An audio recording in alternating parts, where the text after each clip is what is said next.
The median house price in Australia just passed $1 million. But right now, you can buy a 3-bedroom home in one town for $33,000. Some of these towns lost 90% of their population when the mines closed. Others are so remote that the nearest supermarket is a 4-hour drive. These are 20 Australian towns where a house costs less than a car. Number 20. Training. Training sits in Western Australia's wheat belt, about 270 kilometers northeast of Perth. The population is 114 people. Houses have sold here in the mid-$40,000 range, often fully furnished old farm cottages on blocks large enough to fit a suburban street. The town was gazetted in 1921 to service the surrounding wheat and sheep country. For decades it thrived with a hotel, general store, and school. Then mechanization arrived. Farms that once needed 20 workers now run with 2. Every efficiency cost the town another family. The training tavern closed. The bank left. What remains is a community hall, a small school, and a swimming pool maintained entirely by volunteers. The irony is that the farms around Training are enormously productive. Millions of dollars in wheat passes through this district every year. The wealth is generated here. It just does not stay here. If you buy in Training, your nearest supermarket is in Murden, an hour down the road. A house costs less than a second-hand ute. What you are really buying is solitude. Number 19. Beulah. Beulah is in Victoria's Mallee region, 370 kilometers northwest of Melbourne. The population is around 150. Houses have listed from $70,000, and some older fibro cottages go for less. The town was surveyed in the 1890s as the Mallee was being opened for farming. At its peak, Beulah had 2 hotels, a butter factory, and a busy railway station. The railway connected the town to Melbourne markets and gave it a reason to exist. When the line closed in the 1980s, Beulah lost its economic artery. Today it has a general store doubling as the post office, a primary school with fewer than 20 students, and a recreation reserve where the football club still fields a team on weekends. Summers push past 40 degrees regularly. The nearest hospital is 40 kilometers away in Hopetown. The people who stay do so because they grew up on farms their grandparents cleared by hand. Leaving would mean letting that work disappear. A house in Beulah costs less than a decent used car. What you are paying for is the commitment to stay. Number 18. Cunnamulla. Cunnamulla sits on the Warrego River in southwest Queensland, 750 kilometers west of Brisbane. The population is around 1,200. 3-bedroom weatherboard homes have listed for as little as $49,000. The name comes from the Gunya language, referring to a deep waterhole that made this a natural meeting point for thousands of years. By the 1880s, Cunnamulla was a thriving pastoral center, servicing stations running millions of sheep. The railway arrived in 1898. Wool prices collapsed in the 1990s. The young people left for the coast. The main street has empty shop fronts between the ones still operating. The town retains a hospital, a high school, and a remarkably grand courthouse designed for a population 10 times its current size. Flooding is a serious concern. The Warrego has broken its banks repeatedly, inundating homes and turning the plains into an inland sea. Insurance premiums reflect that risk, and some properties are effectively uninsurable. You can buy a house here for the price of a second-hand car, but the river decides whether you get to keep it. Number 17. Bourke. Bourke is 800 kilometers northwest of Sydney on the Darling River. The population is around 1,900. Houses have sold for under $50,000. The expression "back of Bourke" entered Australian English because this was the boundary between settled Australia and the outback. In the 1880s, Bourke was the largest inland port in the world, with paddle steamers carrying wool down the Darling to Adelaide. The courthouse still holds its original maritime jurisdiction from those riverboat days. When the railway replaced the river trade, the paddle steamers disappeared. When road transport replaced the railway, the train stopped too. Each wave of progress took something from Bourke and gave nothing back. Today, unemployment runs high, services are stretched, and the nearest major city is Dubbo, 4 hours south. But the Darling River is still there, lined with red gums, and the sunset over the floodplain is one of the most beautiful in New South Wales. Bourke has been declining for 100 years and refuses to finish the job. Number 16. Norseman. Norseman is 724 kilometers east of Perth, the last town in Western Australia before the Nullarbor Plain. Houses sell from around $70,000. The population is about 560. The town owes its name to a horse. In 1894, prospector Lawrence Sinclair, a Shetland Islander who had come to Australia in 1863, tethered his horse Hardy Norseman for the night. By morning, the horse had pawed the ground and uncovered a gold nugget. By 1905, the town had over 3,000 residents. More than 100 tons of gold have been extracted from the area since. A massive tailings dump, 40 meters high and covering 12 hectares, dominates the town like a man-made mountain. Today, Norseman services travelers crossing the Nullarbor, and that passing trade keeps the petrol station, hotel, and IGA alive. It sits on the edge of the Great Western Woodlands, the largest remaining temperate woodland on Earth. 16 million hectares of eucalypt forest most Australians have never heard of. Your nearest neighbor to the east is in Ceduna, South Australia, 1,200 kilometers away. Number 15. Kambalda West. Kambalda West is 60 kilometers south of Kalgoorlie in Western Australia's goldfields. It holds the title of cheapest suburb in Australia, with a median house price around $226,000 and individual sales going far lower. The town has died and been reborn twice. The first settlement was a gold rush camp in 1897. By 1907, the gold was gone and it was abandoned. It sat empty for nearly 60 years. In 1966, Western Mining Corporation drilled beneath some rock formations and hit high-grade nickel at 133 meters depth. It was Australia's first nickel mine. Kambalda was rebuilt from scratch, and the population topped 4,000. Then Indonesian nickel production flooded the global market, and by 2024, operations went into care and maintenance. The population is now around 2,468. The bank closed in 2018. The airport was mothballed in 2015. What remains is a town on the edge of Lake Lefroy, a 510 square kilometer salt pan that stretches to the horizon. The town that nickel built is waiting to see if nickel will ever come back. Number 14. Tara. Tara is in Queensland's Western Downs region, 340 kilometers west of Brisbane. The population is around 800. Houses have listed from the high 40s. The town was established in the 1860s as a pastoral service center, and for over a century it quietly serviced the cattle and grain operations of the Darling Downs hinterland. Then coal seam gas arrived. In the 2010s, the Western Downs became one of the most intensively drilled regions in Australia. Gas wells appeared on farmland. Water bores changed pressure. Tara became a flashpoint in the national debate over coal seam gas extraction. Some residents reported health problems. Others welcomed the royalties. The town itself saw little of the wealth. Workers were housed in camps outside town. The gas industry moved on, the controversy faded, and Tara went back to being a quiet hamlet with a pub and a general store. The land around Tara is some of the most fertile in Queensland.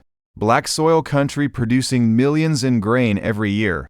The houses are cheap because hardly anyone wants to live this far from the coast. Number 13. Dysart. Dysart is in Queensland's Bowen Basin, 850 kilometers northwest of Brisbane. Houses have sold for well under $100,000, despite the town being surrounded by some of the most productive coal mines on Earth. Dysart was purpose-built in the 1970s by Utah Development Company to house workers for the Norwich Park and Saraji mines. At its peak, the population topped 3,000 and it had an Olympic-sized swimming pool, a golf course, and a fully equipped recreation center. Then the mining companies shifted to fly-in, fly-out rosters. Workers no longer needed to live here. The population dropped. Businesses closed.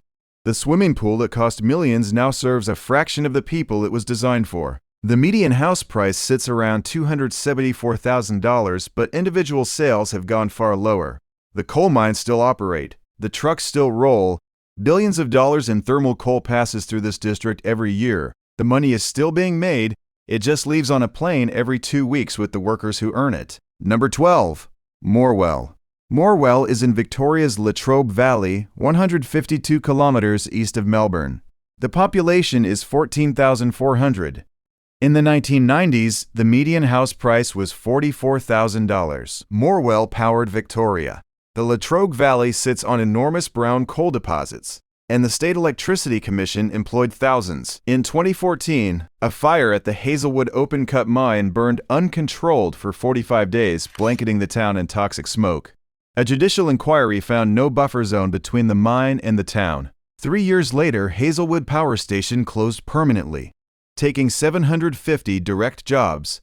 The town that lit Melbourne's homes for generations was left without its own economic light. Morwell still has a hospital, a courthouse, and a centenary rose garden that won a national award. But shopfronts on Commercial Road tell the story. Prices have recovered somewhat, but Morwell remains one of the cheapest towns within commuting distance of a state capital anywhere in Australia.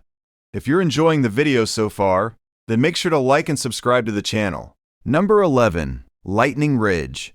Lightning Ridge is 770 kilometers northwest of Sydney, near the Queensland border. It is the only place on Earth that produces commercial quantities of black opal.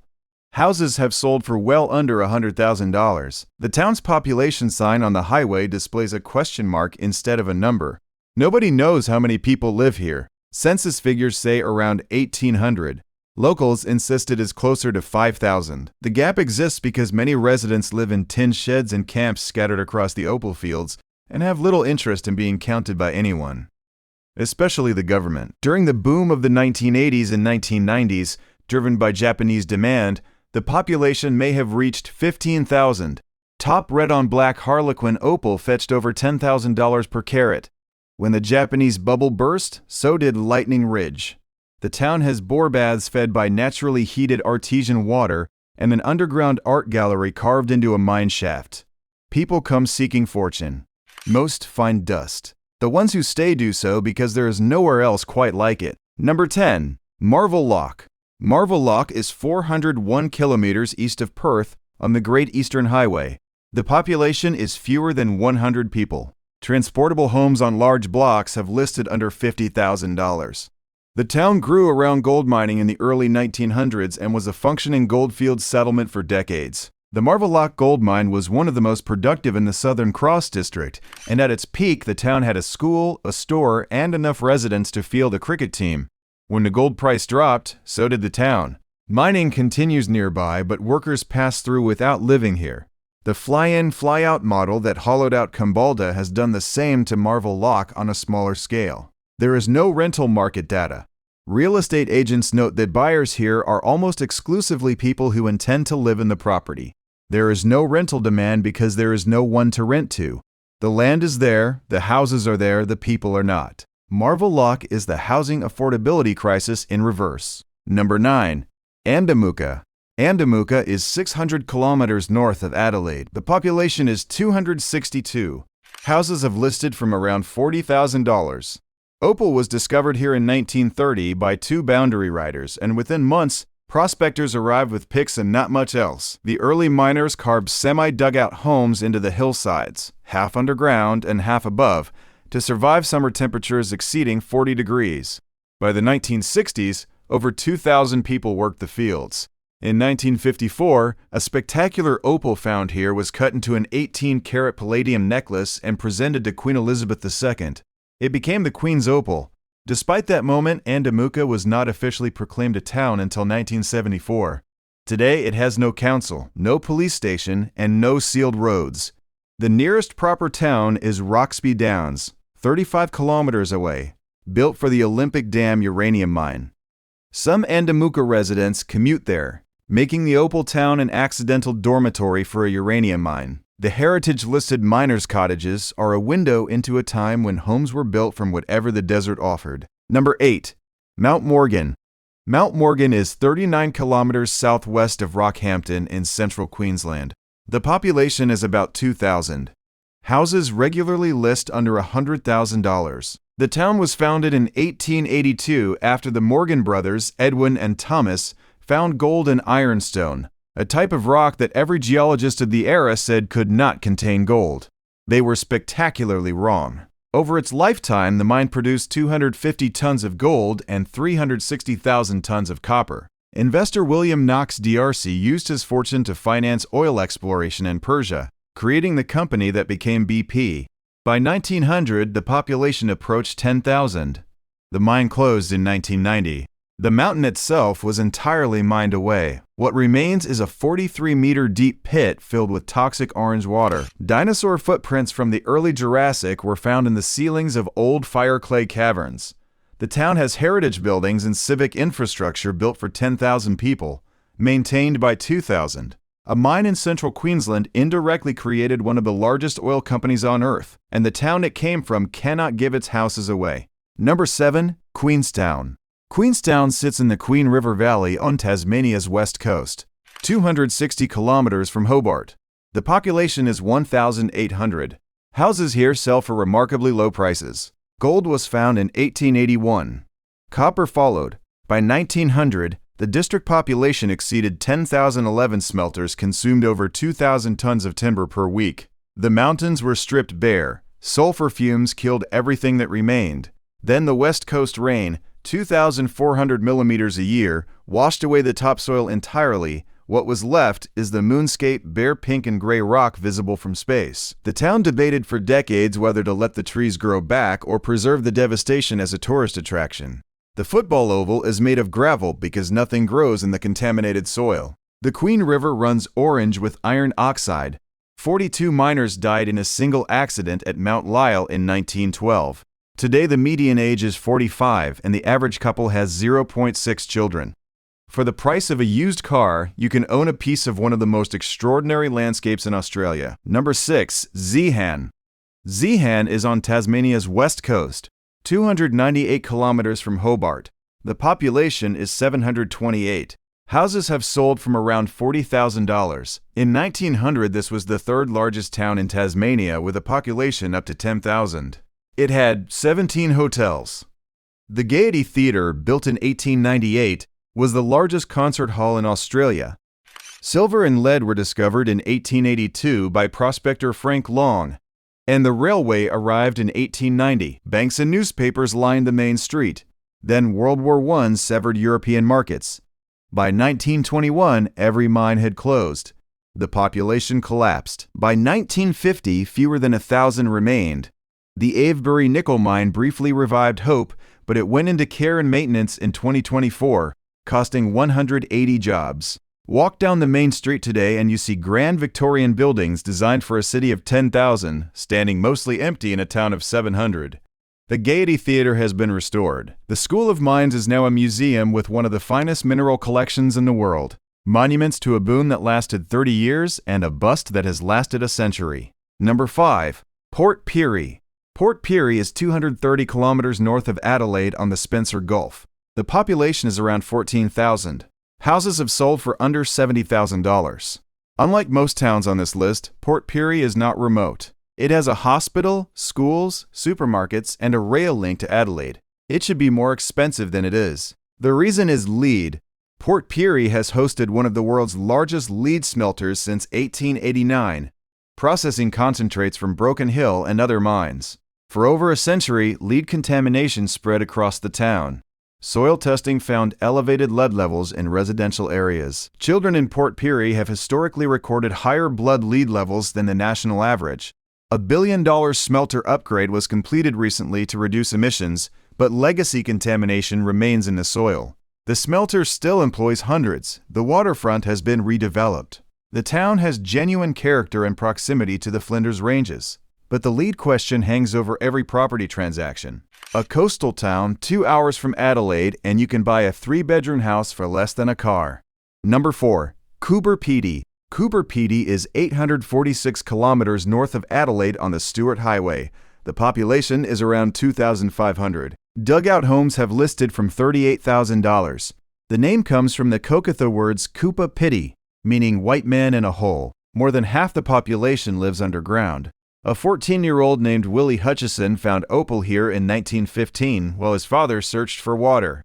Returning World War I soldiers carved homes into the sandstone, discovering that underground temperatures stay at 23 degrees year-round while the surface exceeds 45. Today there are underground churches, an underground hotel, and an underground bookshop. The town produces roughly 70% of the world's gem-quality opal. The golf course has no grass. Players carry artificial turf and use glow-in-the-dark balls at night. Over 250,000 mineshaft entrances surround the town. Signs warn visitors not to walk backwards while photographing.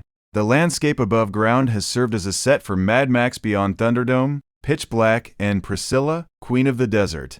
Underground, people live in 3-bedroom homes with full kitchens, and at least one has an underground swimming pool. You can buy a dugout for less than a car. You will live 846 kilometers from the nearest city, in a hole in the ground, surrounded by 250,000 open shafts. Number 3. Moe. Moe is in Victoria's Latrobe Valley, 130 kilometers east of Melbourne. The population is around 16,000. While median prices have climbed recently, entry-level properties have sat far below the state average, and houses under $100,000 were common until just a few years ago. Moe was settled in the 1860s as farming country, but the 20th century turned it into a coal town.